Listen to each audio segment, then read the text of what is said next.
మన లాస్ట్ వీడియోలో ఫార్మ్స్ అంటే ఏంటి? గెట్ అంటే ఏంటి? పోస్ట్ అంటే ఏంటో నేర్చుకున్నాం. ఓకేనా?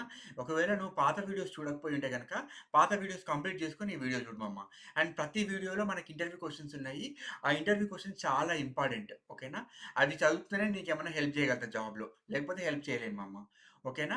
ఇంకా ఈరోజు మనం సిమాంటిక్ హెచ్‌టీఎంఎల్ అంటే ఏంటో నేర్చుకుందాం. ఓకేనా?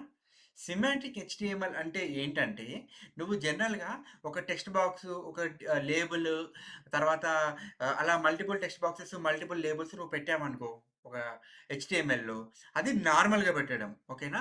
అప్పుడు బ్రౌజర్‌కి తెలియదు. అది ఏది ఏ రిలేటెడ్ అని రిలేషన్ తెలియదనమాట బ్రౌజర్‌కి. ఒకవేళ నువ్వు రిలేషన్స్ చెప్పాలి అని అనుకుంటున్నావు బ్రౌజర్‌కి. అప్పుడు నువ్వేం వాడాలి? సిమాంటిక్ హెచ్‌టీఎంఎల్ వాడాలి. సిమాంటిక్ హెచ్‌టీఎంఎల్ వాడడం అంటే అదేదో స్పెషల్‌గా కాదు. అక్కడ మనకి కొన్ని సిమాంటిక్ హెచ్‌టీఎంఎల్ ట్యాగ్స్ ఉన్నాయి. అవి ఏంటి అంటే ఫర్ ఎగ్జాంపుల్ ఇప్పుడు ఒక డివ్ ఉంది. ఆ డివ్‌లో ఒక లేబుల్ ఉంది. ఒక టెక్స్ట్ బాక్స్ ఉంది. ఈ 3 కలిపి ఒక సెక్షన్ లాగా నువ్వు ఫీల్ అవుతున్నావు గదా! సో, అవన్నీ లేబులు, ఆ టెక్స్ట్ బాక్స్, ఒక డివ్ ఇవి 3 రిలేషన్‌లో ఉన్నాయి గదా! ఈ రిలేషన్‌ని నువ్వు బ్రౌజర్‌కి ఎక్స్‌ప్లెయిన్ చేయడం కోసం నువ్వేం వాడతావు అనంటే సెక్షన్ అని ఒకటి వాడతావు. అప్పుడు ఏమవుతదంటే బ్రౌజరు ఆ 3 ఎలిమెంట్స్‌ని కలిపి ఒక సెక్షన్ లాగా కనుక్కుంటదనమాట. ఓకేనా? సో, అలాగే హెడర్ ఉంది. హెడర్ అనే సెక్షన్ యూజ్ చేసి పెట్టామనుకో అది హెడర్ లాగా అయిపోతది. ఓకేనా? నావ్ అని ఉంది. నావ్ అంటే నావిగేషన్ బార్ అని దానికి బ్రౌజర్‌కి అర్థమయ్యేలాగా చెప్తున్నామనమాట మనము. ఓకేనా? మెయిన్ అని ఉందనుకో, మెయిన్ అనేది బాడీ కంటెంట్ అనమాట. బాడీలో మనం ఏమైతే చూపిస్తున్నామో అది మెయిన్ కంటెంట్‌లో పెట్టొచ్చనమాట. అలాగే ఆర్టికల్ అని ఉంటది. ఆర్టికల్ అంటే ఒక ఆహ్, హెడర్ ఉండి దాని డిస్క్రిప్షన్ ఉందనుకో, దానికి ఆ టైంలో మనం ఆర్టికల్ అనేది వాడాలి. ఓకేనా? ఒక సైడ్ బార్ ఉంది. అంటే మనకి ఒక మెనూ లాగా సైడ్‌కొచ్చిందనుకో, అప్పుడు మనం వాడాల్సిన ట్యాగ్ ఏంటి? ఎసైడ్ అని ఉంటది. ఓకేనా? ఆ అట్రిబ్యూట్‌ని వాడాలి. ఓకేనా? అండ్ అలాగే మనకి ఎవ్రి సైడ్ చూస్తే గనక ఫుటర్ ఉంటది చూడండి.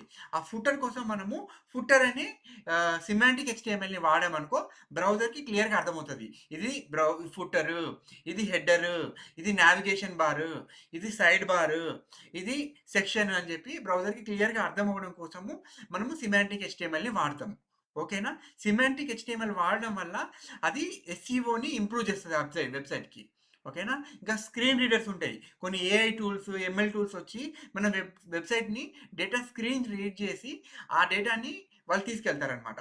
సో, అలా ఎనేబుల్ చేయాలి అనంటే మనం సిమాంటిక్ హెచ్‌టీఎంఎల్‌ని వాడాలి. అందుకని చెప్తున్నా.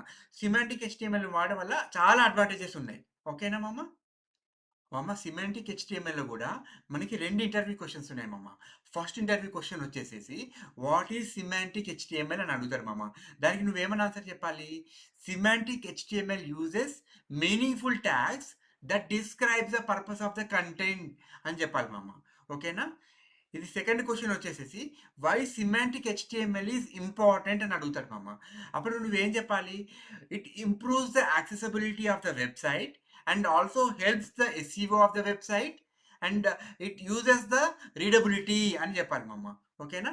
ఈ 2 ఇంపార్టెంట్ క్వెషన్స్ మమ్మ పక్కా మీరు చదువుకోవాలి.